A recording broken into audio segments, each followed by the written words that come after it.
Everybody can go. Everybody can go. Everybody can go.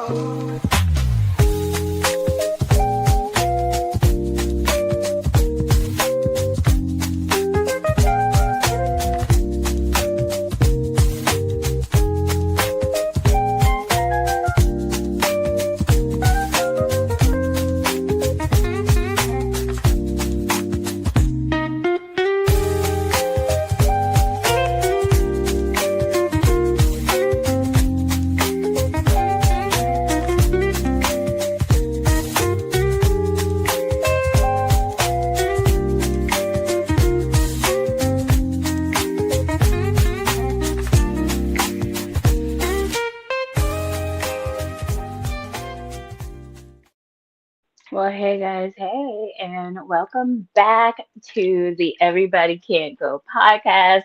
I am your host, one of your co hosts, Whiskey, and I am delighted to be here with you guys today. My co host, Luro, is unable to make it, but we do have Logic in the background. Make sure if you're in the chat to shout him out via chat. He'll be joining the conversation via then. It's always a good time. And this is discombobulating, but we are going to make this through. We are just coming off of our mental health break. We took a little bit of a break because we could and we needed to because life is lifing. And that's actually why we started this podcast in the first place. This is a podcast for your Be About It journey. So basically, that means that we all like to talk about it. We all like to share the memes online. We all like to do all this BS that we call healing and being good people and pouring goodness into the world. But the work of actually doing that is very difficult. At least I know it's been very difficult for me. So the part of this podcast is where me and Lou, we just share about what's going on in our life and what that walk has been like trying to continuously be intentional about how you live, even when it seems like the people around you are not. And then you start to realize that as you heal and grow, everyone can't go. And between the two of us, we've lost a lot of people, not only through outgrowing relationships, realigning away from relationships, but also just through death and grief. And one of the things that kind of sparked us wanting to do this is we were both going through intense grief, having lost people who are very close to us. So it's a labor of love, and I love everything about this podcast. It's just difficult to do because it is something that drudges up grief. Although while it's helping us through our grieving process. So this is a lot.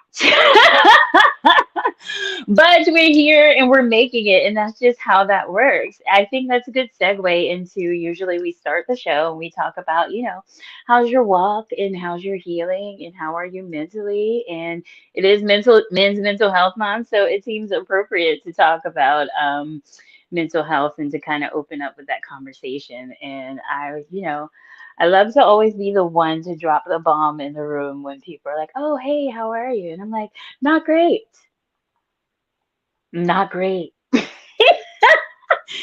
Sitting in the space of being mentally unwell, of knowing that you're not doing well mentally, and being around people while you're in that phase is difficult. And it's something that I've had to train myself to do.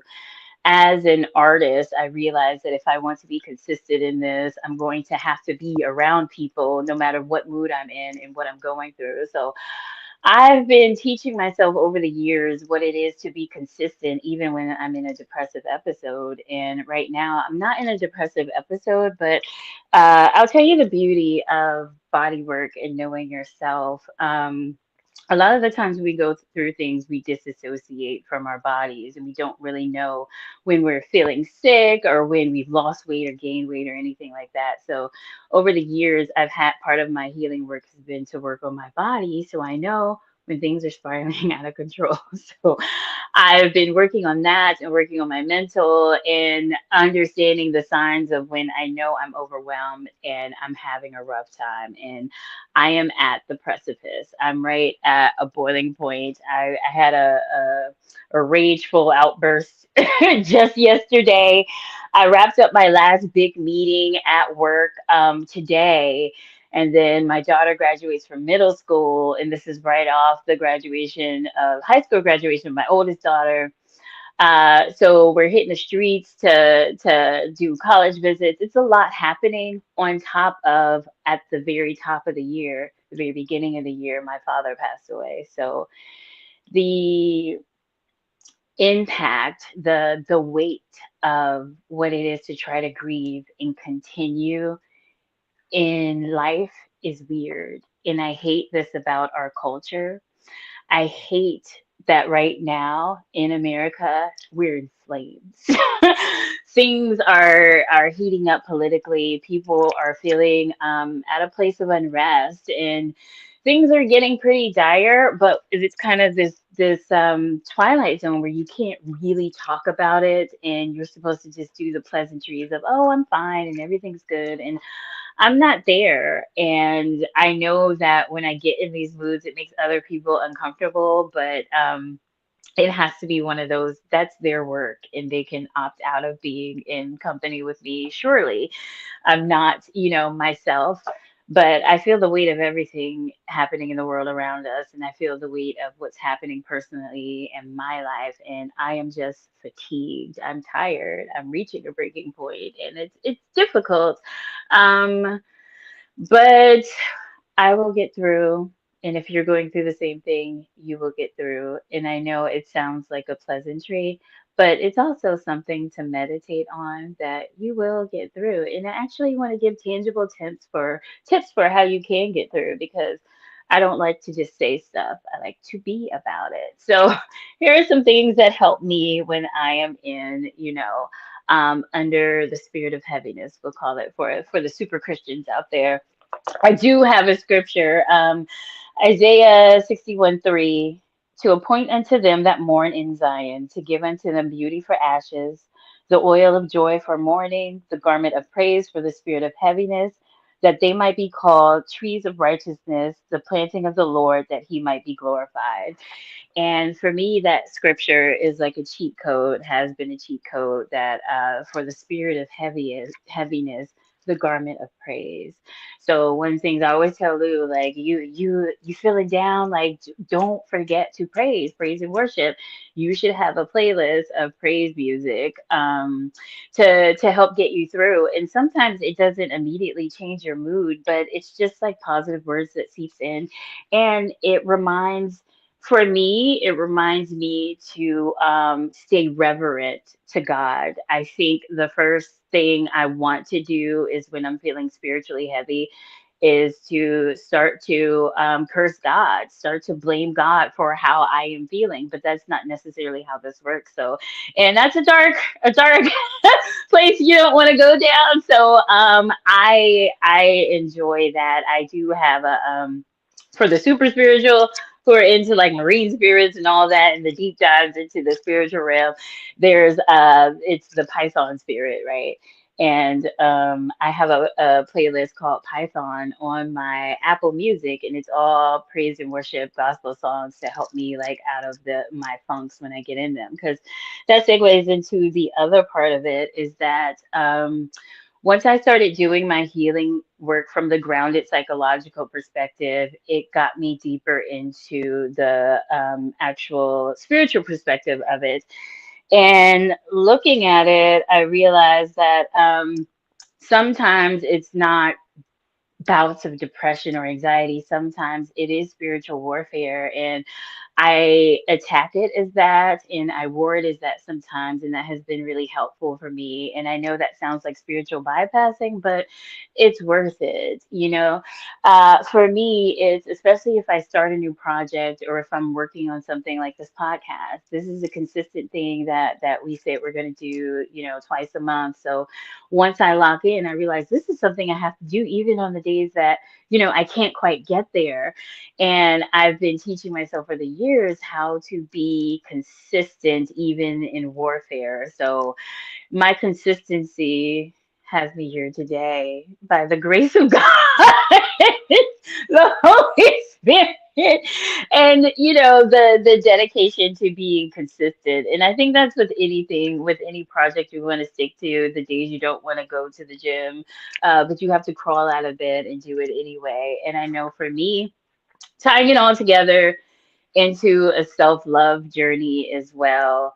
Something that helps with self esteem and loving yourself more is actually doing the hard things. It's showing up for yourself, keeping your promises that you made to yourself. So I'm all about that. So I feel better about being here. This episode might be a little clunky, but you know, we okay. Logic knows I hop on Instagram Live and I do these kind of like mental health chats and talks. So this is kind of like the along the same along the same alley. So I'm okay to do that. I wish I had like more scripture and supporting you know, stuff. But we're just gonna go through this conversation and just see where we land. And I'm gonna try not to trip because you know when your camera is set to it doesn't mirror you and it just looks like everything is happening in the twilight zone. So that's trippy too. So we're gonna be we're gonna be freaked out all night. And then I don't have a co-host, so when I drink, you guys have to like listen to me drink. So you're welcome for the ASMR vibes tonight. You know what I'm saying? I wanted to talk about. I forgot what I said the title was. Oh, I don't remember the title, but this is something that I talk about a lot in my poetry. And I think this is for I'm considered a lover girl, believe it or not. Like a sappy, I'm in love, my man, like that is me. And I still have the pick Misha in me deep in my bones. So, you know, this is something that I've been tackling, you know, as I've been working on my healing work and self-esteem and looking into past relationship trauma. So the subject of most of my poetry and when I go out and do performance art, I do women's conferences and I do you know, poetry events or whoever hires me and just talk to people about awakening into what it is to truly learn what love is. And it starts with learning how to love yourself properly without the consumption of other people. And I think for women, especially how we've been socialized, that we've been socialized into idolatry. And this was a beautiful concept that was part of my awakening process, and it was opened up to me by there's a YouTuber called Anointed Fire. And I try not to share her YouTube because sometimes she goes on these long rants and she tells these stories that be like, whoa, okay, but she has some really beautiful insights into some of the prophetic and spiritual things. And, you know, I think with all the people who are grifting in Christianity these days and all these people who have a word and have a it's a lot to consume, and I'm very careful about how I consume information on YouTube and how I consume, especially like anything religious or Christianity related. Um, but I do think she has a lot of gems that have been integral to me on my healing journey, and one has been the concept of codependency is idolatry. And I love how she breaks down and she talks about empaths as if they are prophetic people, and she says that, you know, you are purposed for something when you got here, but um, all that love that you have in you, all that you want to pour into someone in a codependent relationship, the same thing that draws a narcissist to you, because they say empaths draw narcissistic people because it's like we want to love on people, we want to give, and someone wants to take. So it's a perfect relationship. So she talks about how all of that.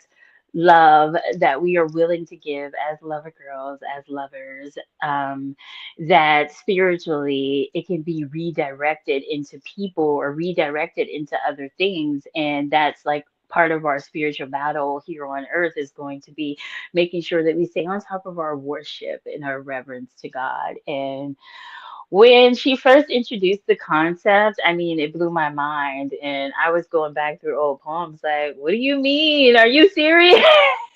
So it's real. I started to look at past versions of me and realize that I was under, I don't want to be intense and say a spiritual spell, but I was under an influence that was not of God. And looking back of how I showed up recklessly in my relationships and how I allowed myself to be abused and to be susceptible to abuse. And I know that's difficult for people to hear when I say that, right? Because it sounds like victim blaming. And when you go on the internet and you say stuff like that, the masses will say, oh, that is victim blaming. But I feel like we have to elevate to a certain level in our healing journey where we have to take accountability for the ways that we've shown up, that allowed us to wander into situations that were not good for us. And it takes a while before you get there. So I think that's why most people are like, oh, you're victim blaming. And it becomes this big thing because people aren't really getting to this sounds like an arrogant healer. I don't care. I don't care. Because we're always supposed to be growing and healing and moving things along. But I think that a lot of us are not getting there. We're getting to a certain point in our healing journeys and we're just kind of stopping. But it's really deep and intense work. Even looking at part of my work, the body work, I got into, I think in the book, The Body Keeps Score, they talk about how serial killers and people who prey on others, how they profile their victims. And they talk about looking for people who aren't paying attention, who have low self esteem, that kind of thing. So it all ties into how can I make sure that I'm not manipulate, that I'm hard to manipulate, that I'm not easily accessible, and that I don't wander into these situations of abuse. How do I break this pattern? Yes, people are going to abuse, but what can I do on my end? To it's kind of like people are going to steal cars. Will they steal your car? You don't know, but learn how to lock your door. So part of the locking of the door for me has been looking into ways to work on my self-esteem to make sure that I'm aware and that I'm showing up in a space where people know that I have boundaries and that I'm not susceptible to the same kind of things that I was susceptible to. Because I will say, for me, growing up with a positive kind of patriarchy experience, it groomed me. And it's like the weirdest thing, but it kind of groomed me to believe like, yeah, like all men are leaders. All men, they just lead. And when they come along, you let them lead you and you just let them cook and everything's good. I wasn't aware of like the evil. I wasn't aware, especially the evil methods of dating and manipulating women and cheating on women and that kind of thing. So when I first got into dating when I was young, I was devastated. I dated and married the first guy, I ever like kissed or been with or whatever. And I was devastated by our marriage coming to an end because I didn't know that people were capable of inflicting that kind of pain on others, and I didn't think about cheating or I didn't think about any of the things that men did that hurt women. And in the beginning of my dating, marriage, life journey, I got really hurt. And I thought of all of this because we're all talking about Bailey in DDG. And I don't want to be talking about it. I know there's a million think pieces about it, but the situation is triggering for me, and for those who don't know, I guess the background is that Holly Bailey is the Little Mermaid. She's a stunner. She's a beautiful girl. She's got this nice, like, lilting voice. She was half of Chloe. by Haley, and she had a singing group with her sister. Anyway, she's on her solo career. She's killing it. She's in her early 20s or something, and she matched up and was with an influencer, a streamer, where the we all collectively sighed when we found out they were together because insert stereotype here about the kind of guy that he possibly is. Part of these young guys that they stream on their Twitch all day and they just do goofy stuff and pull pranks. And it's a good time when you're young, but he's getting a little older. So, yeah, I'll leave that there. But anyway, they two were together, very public relationship, and she got pregnant, so now they have a son together, and they are no longer together. So some things play out for us in the public. For instance, she'll have him on camera, he'll have the baby on camera, and she's tweeting that she doesn't want the baby to be on live stream, that kind of thing. And now that they are officially not together, and Haley is filing for, restraining orders, custody, all of those things. It's ugly, and it is playing out right before our eyes, and I feel for her. I am team her all the way. Sorry. If I'm supposed to be unbiased, I am not. I am team Haley because I know what it is to, and just to take a tangent, because we can. I know that as a society, we've kind of swept under the carpet what it actually is to be in a relationship and to grow someone else's child inside of you. Not someone else's, but to grow your child that belongs to that other person too. To grow your child together in your body, the toll that it takes on your body, your hormones, your emotions, all of those things. Um, and what you need from your partner during that time period and after, the aftercare going forward. And we kind of have this epidemic of, once you get pregnant, you're going to get cheated on. Like, that's when men cheat. And it's kind of like then everything that happens in the aftermath just can be so ugly if you're going through a breakup and trying to work out custody, especially when your child is small, especially if there's complicated things like abuse involved, because you have to have handoffs of the children, right? But you don't want to have to face your abuser every single time you're supposed to do the custody switch. So it gets really intense. And I think we write off the emotions of women, but we don't really talk about how devastating it could be. When I left my husband, my daughter was 3, and it was rough.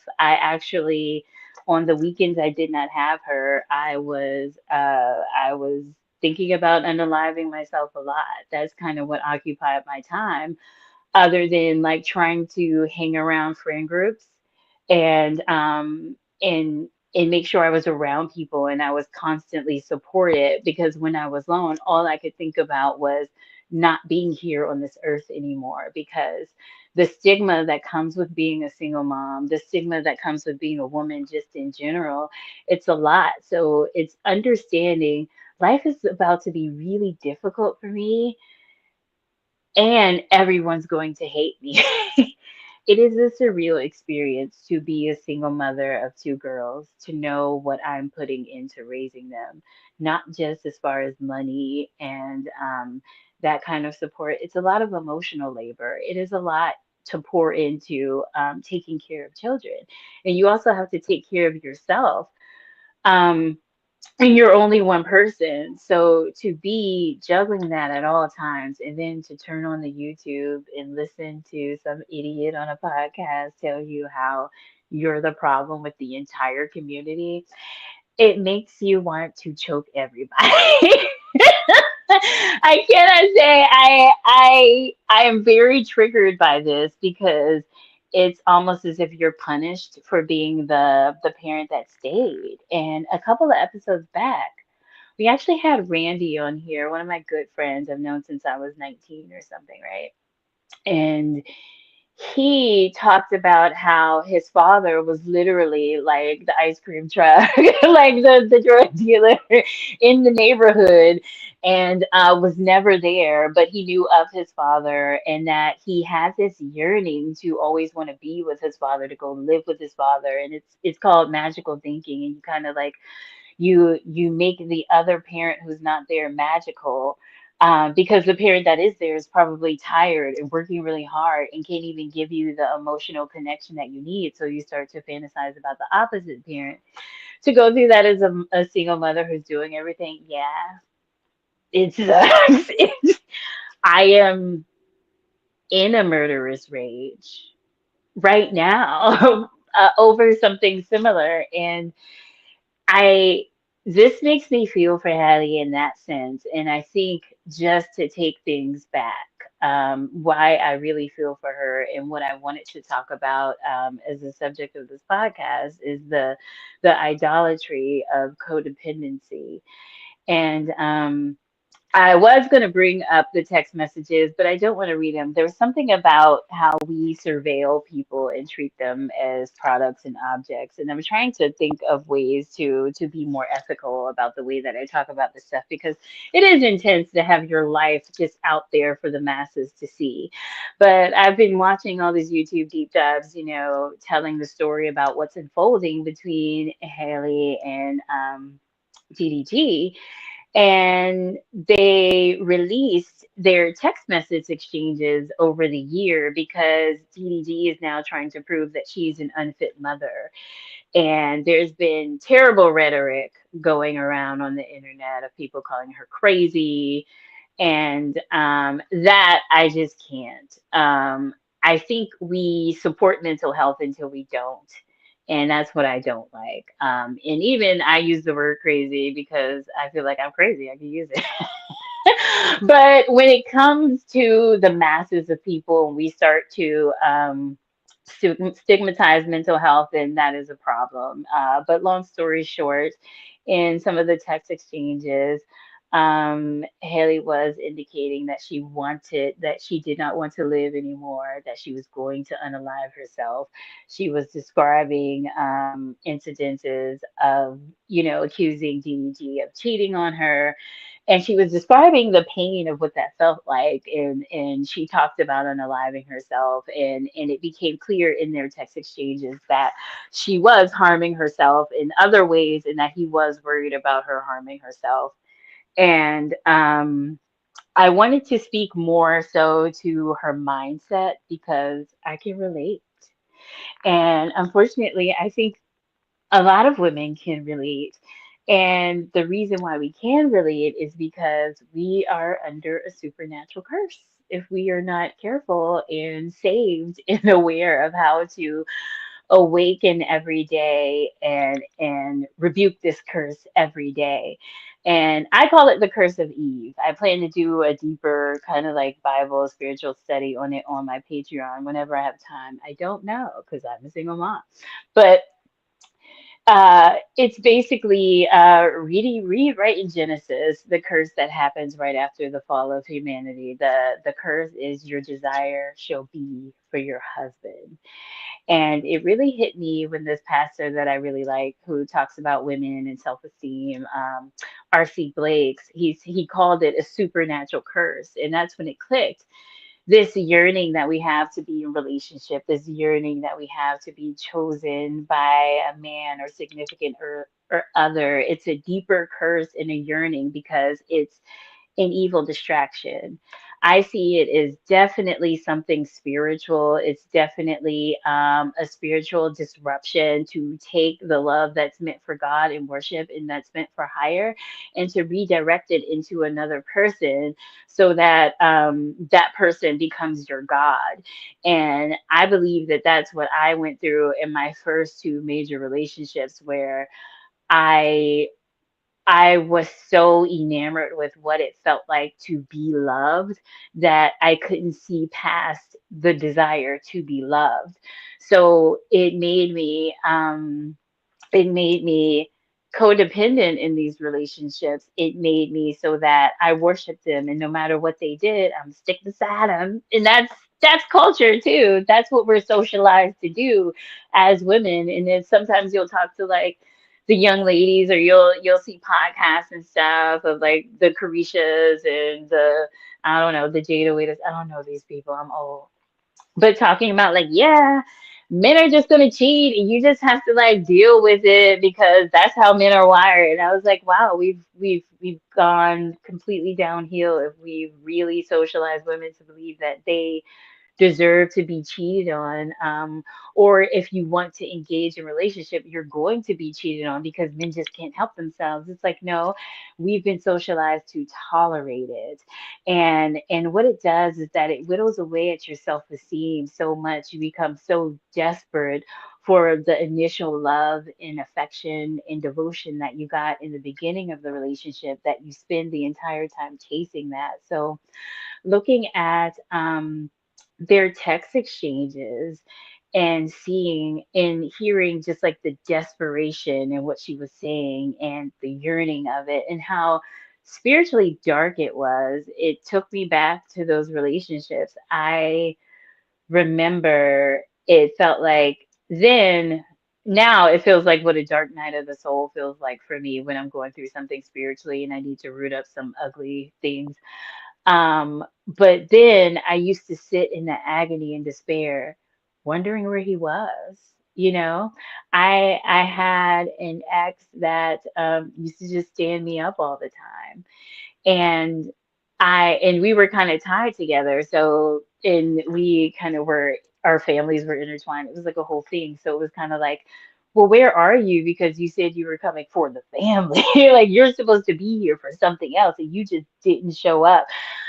Standing me up all the time, would disappear, just not respond to my messages for days or weeks, and it would just go cold on me. And that is the stuff of evil. That is the stuff that kind of starts to bring this out, this desperation and this yearning. And that's what the curse is. The desire is for the husband. The desire is to be seen by a man, to be witnessed, to be chosen, to be looked at, and only then can you feel valuable. And I totally understand. So people who are outside looking in, being like, oh, not over DDG. Why is she acting like that? It doesn't matter who it is. That's the key. And sometimes it's the person who knows the right formula of seeing you in the way, seeing you in the places that you need to be seen, and filling your voids in the way that you need them filled, and then taking it away from you slowly and making you chase after it. And that's how you start a cult. That's how you become a god. That's how you abuse. And this is, and it's so funny because that's how you date. That is how we have been socialized to date, and that's why I'm out of the game, y'all. I'm out of the game. But we'll talk a little bit toward the end. I'll talk about another reason I'm out of the game, and the cheat code that I've been struggling with and working with, that's kind of helped me, on that journey to being out of the game and decentering men.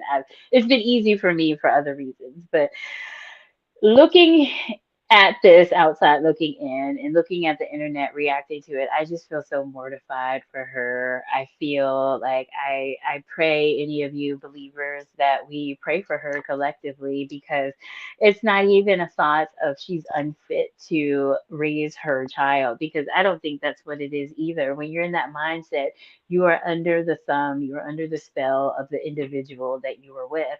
And it seems like she's broken from the spell with hallelujah, salvation and glory, because she is taking legal action to make sure that she gets her restraining order, because physical abuse is not okay. Um, for men or women. And I think that's the hard thing, is that some of these relationships, when things come to light, it looks like it's domestic violence on both sides, but you can't tell what's defensive wounds, who initiated all of this stuff. And then we've kind of made it as if it's equal. When you hear men talking about it, they're like, oh, women are abusive too. And it's like, yes, Also the weaker vessel. So let's keep this stuff in mind when we start doing the tit for tat apples and oranges. And what I say is that let's have separate conversations about it. It can't be that every time you bring up domestic violence and what women go through at the hands of men, that a man says, well, men go through it too. We know. We're not talking about that right now. We're talking about what women are going through because, and the interest is that, it's leading to death. It's leading to the black femicide rate is really high. It's leading to children losing their primary parent because, a lot of us are single moms and we are in these situations where we are subject to DV and it's just a lot, right? And I don't think that we can look at these situations and not realize that there's a spiritual lens to it and that it is important for us to do the work to come out of idolatry, out of the way that we have taught each other as a society to consume other people. The idea of the parasocial relationship, where you identify with someone or like someone online so much, you start to think of them psychologically as your friend, and that's why you engage in their content. Is because you think they're a friend. They're not your friend. You don't know them. And that's what we want. That's what benefits the capitalism, right? That's what benefits the new influencer culture is that if people stand you, if people want you to feel like you are their best friend, then they are more likely to engage in whatever you have going on. So that's a manipulation. So if you look at these patterns, you could kind of see the idolatry everywhere you look. We are kind of setting up these relationships as we go because one person has the power, and with the power you can do stuff like encourage people to consume more things, or if you're in one of these relationships, you can cheat, you can do whatever you want to do. You don't have to acquiesce to love. You don't have to be patient or long suffering. You don't have to show any of the fruits of the spirit. You can essentially do whatever you want to this person because you've got them under your thumb and they are there to worship you. So you can be free to do what you want. That's not love. That is not relationship. Boo, tomato, tomato. Burn it all down. I hate it here.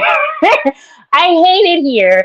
But I do what I do in the performance arts world, in the writer girl, poetry world, to talk to my lover girls. So we know that our love doesn't have to be directed into men who are not going to love us back.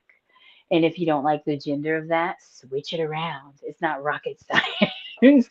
If you are an intense lover, and especially now with the loneliness epidemic, if you are in search of love, if you have a void of love, it is important to be very careful about who you let into your heart space. The Bible says, guard your heart over and over again, for your heart is deceitful from.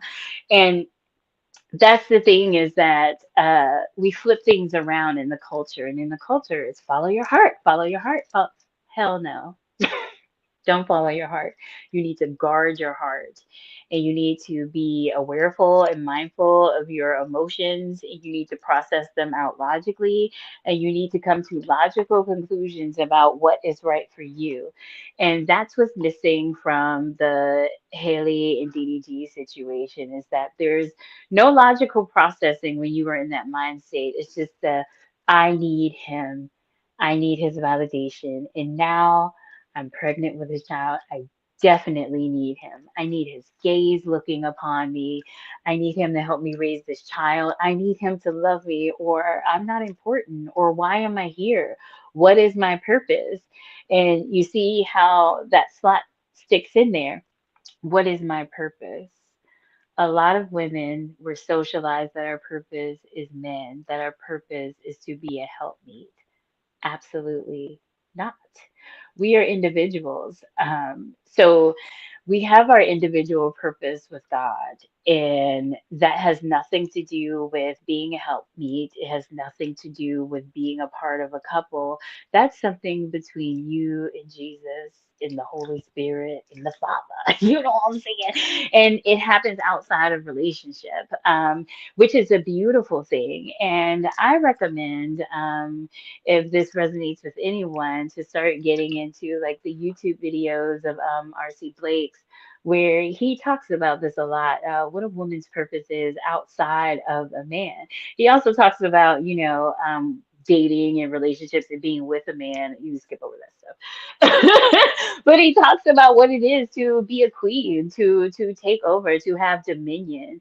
And part of dominion is having a healthy, strong mindset so that you know the difference between love and idolatry, so that you can love people with boundaries.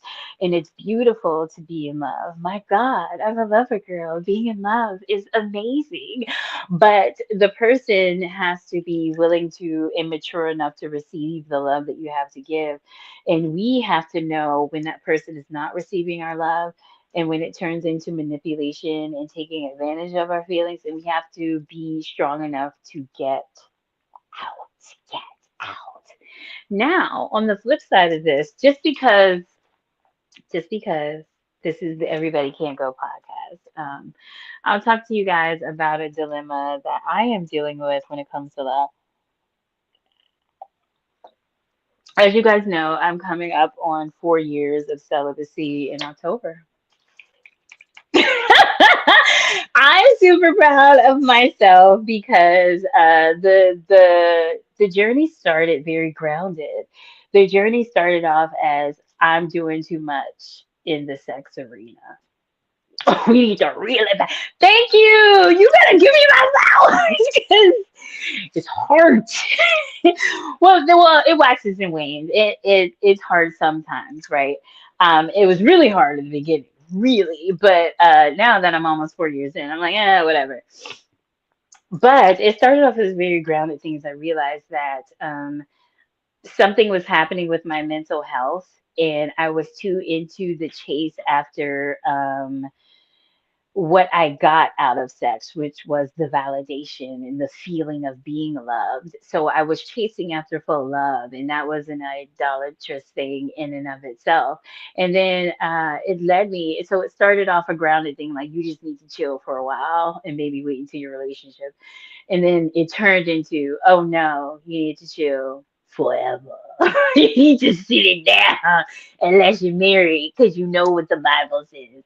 And that's hard. That part is difficult. The way that I've made it easier for myself, this is my confession. The way I've made it easier for myself, or I should say, the way that it's been easy for me is the person who I have love for, have been in love with, have, whatever, moved away.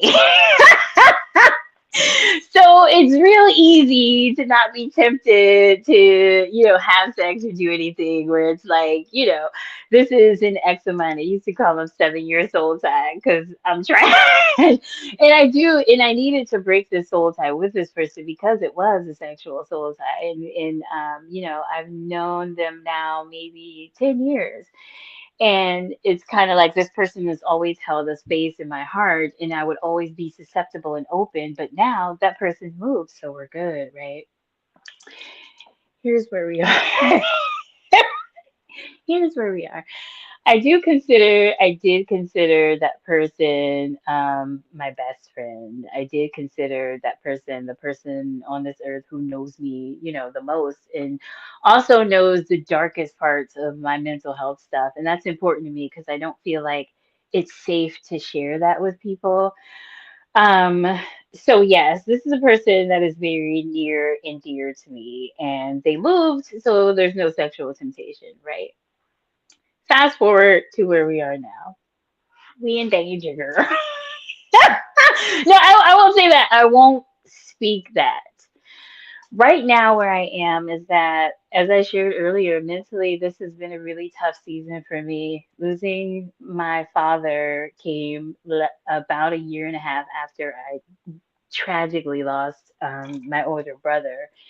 These men were the protectors in my life. They were the ones who, like, we got it, we'll take care of you, especially my brother. So, um, I can't say what it has been for me as a woman to experience it, losing these two men back to back so closely. Like, it's difficult for me not to cry out to God, like, do you hate me? What's happening? Like, it has been painful. Like, I feel this pain, like, physically in my body, especially since I've been stressed. It's been like drudging up. And,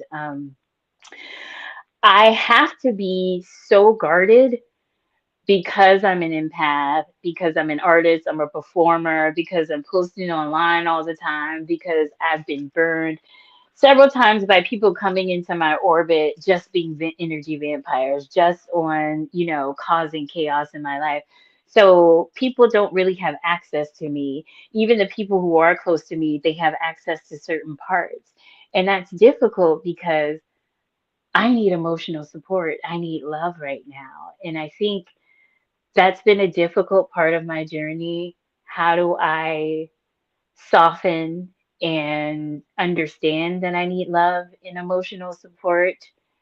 Um, Without opening myself up too much to be manipulated or used by other people. It's like this fear of all the times that I've been vulnerable and opened up to people, that was the stronghold. That's where they came in and wreaked havoc. And it takes me so long to recover from those kind of heartbreaks, friendship heartbreaks, or just acquaintances who come in and you think they're cool and then you find out they're sad. It's just a lot, right? Dealing with people in this day and age. And over the past couple of weeks, I've realized that, oh, you've been in your bitter bag and you've been prickly and you've been like, even the you know, tenseness of my shoulders, like, it's been intense. And I've been actively suppressing, repressing, repelling love. And I am here to love. My government name actually means my pleasantness. Like, so when people say, "Oh, you have good energy," I just think like, "Oh, I'm in purpose," because my name literally means my pleasantness. Like, you're gonna get some good energy, you know what I'm saying? But it's so hard to give that all the time and not get it back because I can't let people in. It's been really difficult to go through this tragic point in my life simultaneously, as my kids require so much of me. I feel like everything is taken from me and I'm getting nothing back. And I realize that not only am I suppressing love, I'm repelling it because I'm scared. I don't know if I can love without worship. I don't know. I've only ever loved improperly. And I am talking about romantic love because here's where we are. The person I talked about, whom I love dearly and will forever love, they are always there. If I reach out, they are there. And finally, I was like, I can't keep suppressing love. I want to go see my best friend. I want to go cry in the arms of my best friend. I want to cry in the arms of someone who knows me. I want to cry in the arms of someone who, whenever I reach out, they are there for me. We have history together. We just cannot be together. I just want to be with that person. I just want to love and receive love for that person. And I know what that sounds like, right? Because if that person is not in town and I'm going to see that person to be loved and receive love by that person, it sounds like I'm going to go break the celibacy. And this is where the fear comes in. The fear comes in where I was debating with myself, maybe I should not do this because I don't want to break my celibacy. I don't want to go and have a sexcapade or whatever. I want to be with my friend. And it's been an interesting place in my journey to get to where my heart is like, you need the emotional support. um, this is something you want, you have to take it to God. And I've been talking to God about it the past couple of days. We're in talks. And my fear is, can I love without idolatry? And in this situation, the idolatrous thing would be, for me to break my celibacy to spend time with this person, for me to get so wrapped up in love that the flesh part becomes a part of it too. And I'm terrified. Uh, but I have to try because my thing is like, I believe that I can love God and this person at the same time. That is the practice that I have to implement and that I've been afraid to implement, which is why I don't flirt. I hate niggas. Don't talk to me. Get out my face. I don't even play. Because to even open that door means that I would have to learn how to love God, sorry, God and another person. I'm scared. I don't know. I've never loved healthily. I've never loved a man where it wasn't like, you are everything now and tell me what to do because you're my man. Where it's been this, I want to know, I just want to be in your skin kind of feeling. And I realized that it's interesting is I broke the soul tie with this person, but I still genuinely love them and we genuinely have affection for each other. But I fear that, does this mean that if something were to happen in the flesh, that means that I love them more and that I did not pass the test. It did not go. And can you imagine being me for a second and overthinking about this because it's been a doozy of a thing to overthink about, but it's the pathway that I'm on. And the conclusion that I came to, or where I am with it now, and what's been helping me is the realization that I am allowed to love one. As a human being, I'm allowed to love other human beings.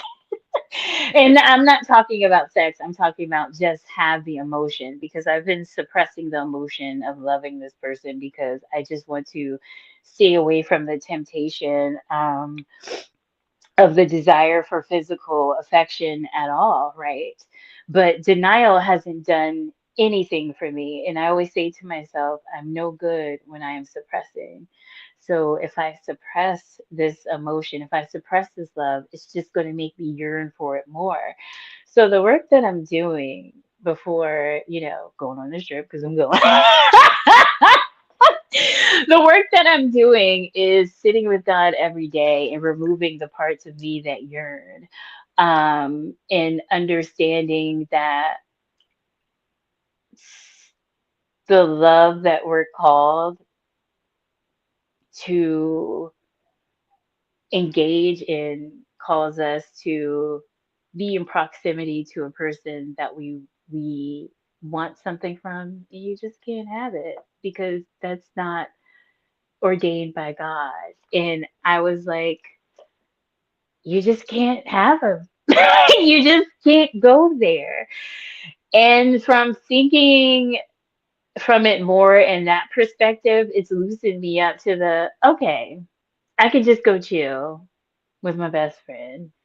And that's all this can be. You know what I mean?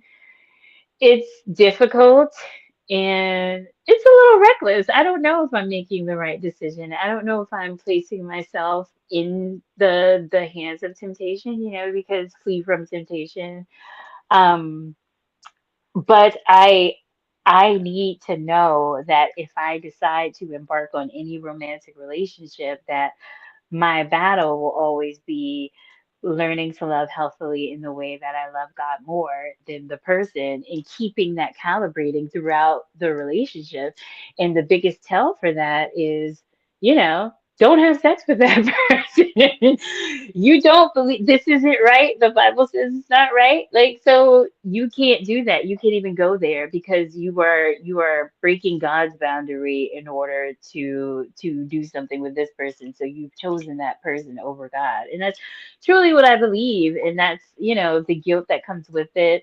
And that's why I've wanted to stay away from love. That's why I've wanted to stay from being drawn to people, from loving on people, from creating intimacy on people. I've built all these walls around myself, and it's difficult for people to get in purposely because once you allow people into the space where they are above God, if they do something to devastate you, it devastates your entire psyche and your spirit.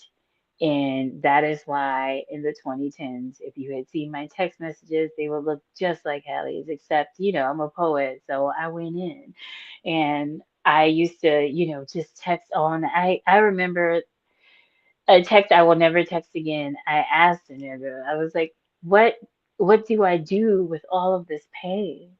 Like, you just left me with all of this pain and I don't know what to do with it. Knowing what I know about energy and how energy is currency and how if you give people these emotions, how what it does for them and how that's demonic. I don't do any long paragraphs texting anymore. It's just like people are not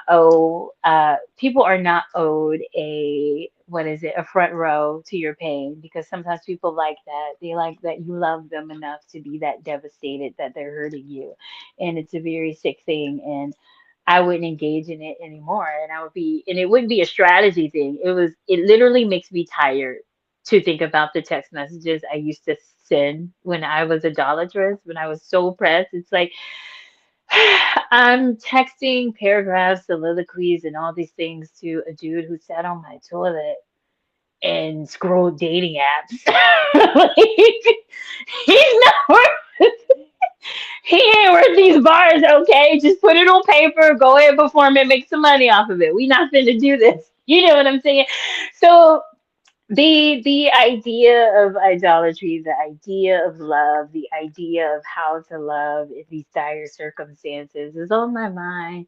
We are in a loneliness epidemic, and it is becoming increasingly difficult for people to build community and connect. And one of the things that helps me through is, my own communities and my own like artsy circles and stuff where I can be distracted from sitting in my pain all day. But I did have to like come down and recognize, like, as a woman going through what you're going through right now, you desire a masculine presence and energy that is safe and familiar and that can help you through this time. And I have to allow myself to want it from a human perspective and allow myself to understand that it does feel good to sit in the energy of someone who knows you and sees you. And I do get to have that. That is special. That is a gift. That there's a person on this earth that I've connected with that deeply where I can feel this way.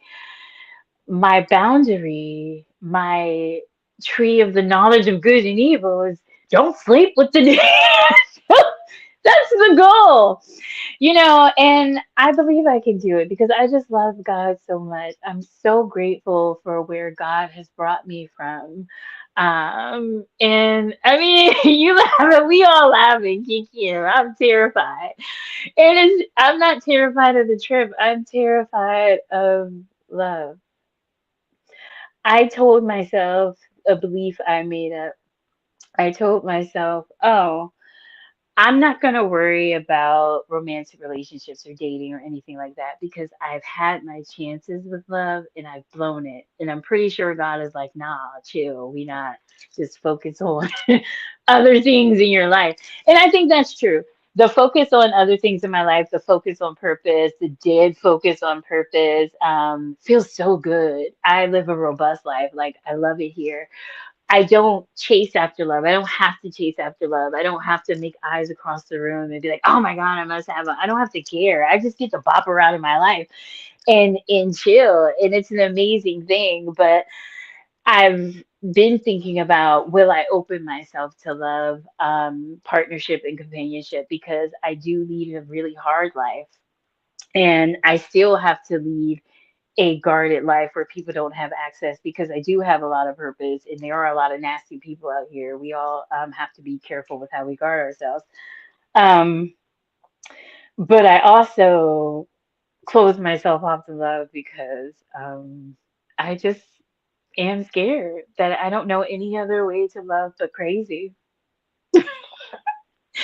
I've never loved any other way. And it's been interesting to see how my love has grounded, the way that I love has grounded. And even with my ties to this person and communicating with them, I feel nothing but like, I just love you. And I just want you to be happy. And and that's cool.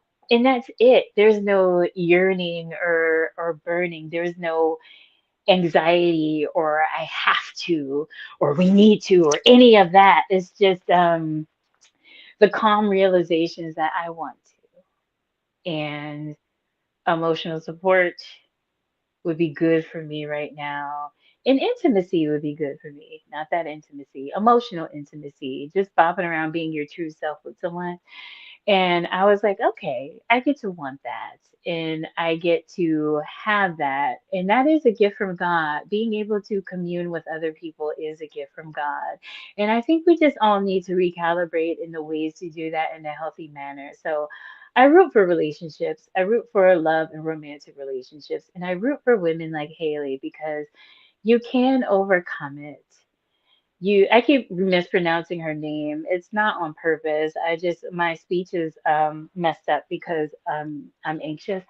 But we you can have those things, and we just have to recalibrate. We have to unlearn the unhealthy ways that we've learned to consume people and idolize them, and recategorize it and recalibrate ourselves into just loving people in their goofy selves, and loving them all regular, loving them all fully, and loving them all from a distance too. If the temptation is too great, that kind of thing. So I just want us to remember that we're all people, we're humans trying to have this experience, and it's a lot to cope with, and it's a lot that we're under. And I think the more we can ground ourselves and just be realistic about what love looks like, and taking onus of our own validation, and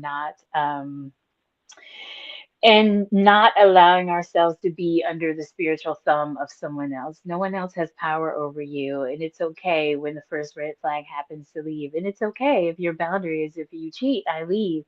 Leave. Don't ask no questions. Leave. That's it. You can, and it will hurt, but the pain that you go through from continuing to take the he cheated again, they did it again, they did it again, they hurt me again. That's what gets you under spiritual warfare. That's what gets you under the spell and makes you susceptible to worship, to idolizing someone, and to committing to a life of being their punching bag. It is a bad contract. It's an evil contract. And I just want us to think about the contracts that we are making with people, the power that we allow others to have over us, and to remember that lover girl energy, lover energy is not about sex. When you have it, you think that it is because society will always push you into it. It's not about sex. It's about having a bright energy and spreading love into the world, because we all need softness. We need someone who's going to smile at us bright and look at us like they care and listen to our stories with that thing in the middle of their forehead because they're genuinely concerned. We need all of that. But the people who are going to siphon that, a lot of the times they siphon it through relationship, and it's the easiest way to pull someone in. And I believe that we just have to be strong about not being susceptible to that, and practical about how love is supposed to work between two humans, and to know that we're strong enough to yeah, to withstand the fleshly desires, and get to the good parts of love, which is just loving the spirit behind a person and leaving the vessel alone. So you all pray for me in the whole leave that vessel alone journey because you have to leave the vessel alone. I'm here for the spirit. I won't touch the vessel. But I am so thankful and grateful to God for the journey He's brought me from, and I see how my life is different, and I see how I'm not that woman spiraling out in the 2010s text messages. I will never be that woman again, and I'm so grateful for it, and I owe it to God to respect His boundaries. So um, yeah, hopefully you enjoyed this episode of the Everybody Can't Go podcast. This is the stuff we talk about, the real journey of trying to live life and be in the world, but not of it. And it's very difficult, but I am not ashamed to share that difficulty or the personal stories because I think it's just helpful and it's helpful for me to hold myself accountable because, yeah. This is something that's going to hold me accountable. So, we will, yeah, we will see. But I feel like I am doing the work to soften and open, and that's important work. And I am grateful for that. I'm grateful for you for checking out the podcast and being about this life. You are not alone. We are walking it with you. Please make sure you join us for our next episode. We will have our special guest, Superficial, who's a local hip hop artist as well as an author of a book on emotional intelligence. So that'll be really fun for wrapping up Men's Mental Health Month. So make sure you catch our episode June 26th. Shout out to Logic in the iRent network, and we appreciate you for watching. We will see you next time. I'm Whiskey, and this has been the Everybody Can't Go podcast. Peace.